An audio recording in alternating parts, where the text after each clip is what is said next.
పెద్దబాబు నమస్తే అండి. రామయ్య నమస్తే బాబు.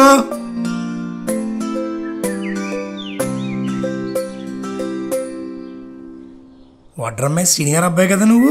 అవునండి. ఏంటి ఇలా వచ్చారండి? అంటే 1 వీక్ వర్క్ ఫ్రమ్ హోమ్ ఇచ్చారండి. నెట్వర్క్ లేదు, ఊరంతా తిరుగుతున్నాం నెట్వర్క్ కోసం. నెట్వర్క్ అంటే ఆయనకేం తెలుస్తుంది బ్రో? లేదు బ్రో, ఒకప్పుడు ఆయన మా ఊర్లో అందరికన్నా బాగా చదువుకున్న వ్యక్తి. కాకపోతే వ్యవసాయం అంటే ఇంట్రెస్ట్తో ఇంకా ఊర్లోనే ఉండిపోయి వ్యవసాయం చేసుకుంటున్నారు. అవును, ఎందుకు దేని వర్క్ చేస్తున్నారు? మాన్యువల్ టెస్టింగ్ అండి. మాన్యువల్ టెస్టింగ్ అంటే ఆయనకి ఏం తెలుసు బ్రో? ఆయన శుభ్రంగా చదువుకున్నప్పుడు సిటీకి వచ్చి ఏ జాబ్ బిజినెస్ చేసుకుంటే బాగా సంపాదించవచ్చు కదండి. ఈ విషయం మనం కాదు కదా, ఆ దేవుడు వచ్చి చెప్పినా ఆయన ఉన్నారా బ్రో? ఆయన నమ్మిన సిద్ధాంతం ఒకటే, రైతు 5 వేలు మట్లోకి వెళ్తే మనందరి వేళ్ళు నోట్లోకి వెళ్తాయని. A man who protects the people at the border is called a soldier, and a man who protects the people from hunger is called a farmer. మాటు పానులోనే మునిగే సాఫ్ట్వేర్ కుర్రోళ్ళారా, అన్నట్టు వస్తున్నాగో తెలుసా మీకు ఎరోళ్ళారా? పైసలు ఎక్కువై నేడు అన్నం పారవేస్తున్నారు. అన్న మీకు దొరకని నాడు డబ్బు తిని బతికేస్తారా?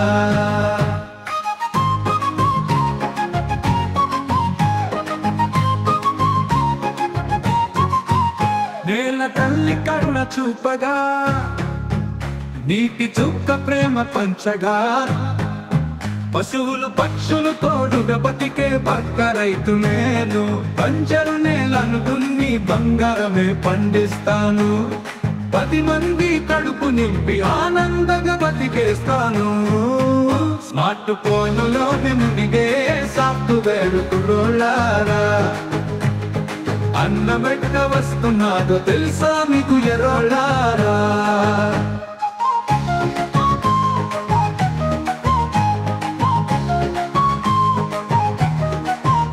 నాకు రాజ్యం అక్కర్లేదు, నన్ను రాజు చేయవద్దు.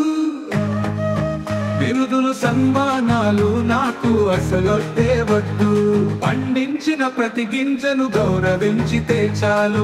అన్నాన్ని వృధా చేయకుంటే అదే 10,000.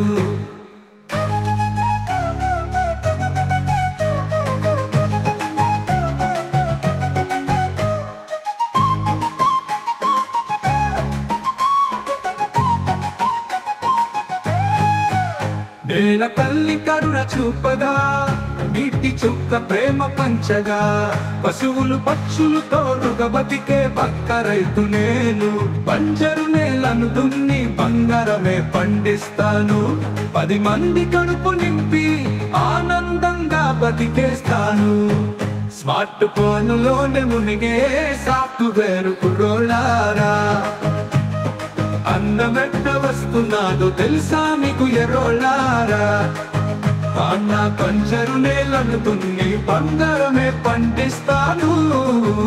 10 మంది కడుపు నింపి ఆనందంగా బతికేస్తాను.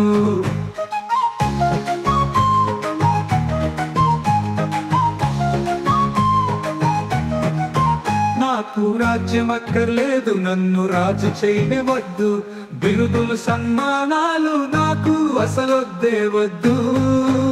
పండించిన ప్రతి గింజను గౌరవించితే చాలు. అన్నాన్ని వృధా చేయకుంటే అదే 10,000. స్మార్ట్ ఫోన్లోనే మునిగే సాఫ్ట్వేర్ కుర్రోళ్ళారా, అన్నమెట్ట వస్తున్నాదో తెలుసా మీకు ఎరోళ్ళారా? పైసలు ఎక్కువై నేడు అన్నం పరవేస్తున్నారు. అన్నమిక దొరకని నాడు డబ్బు తిని బతికేస్తారా?